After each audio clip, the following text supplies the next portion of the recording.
vítejte u toho videa. Toto video je rodina na výletě. Takže snad se vám tohleto video bude líbit a jdeme na to.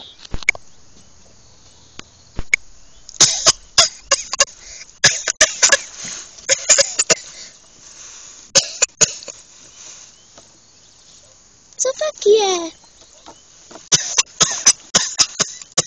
To se úplně dusí, tak musím rychle zavolat.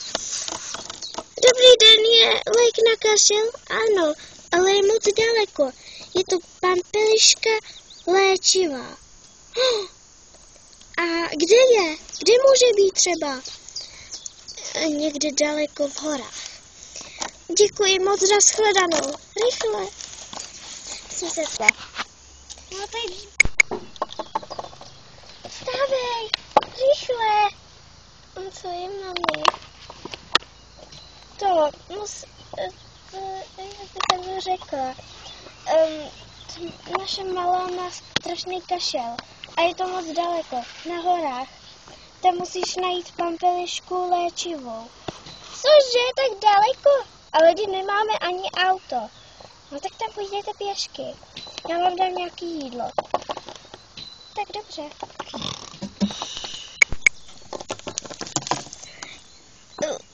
Miky, stávej. Rychle. Zora ti to řekne. Co je?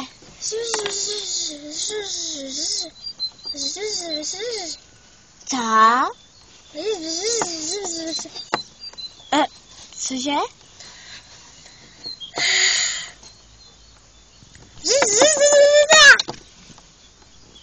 To je jedno.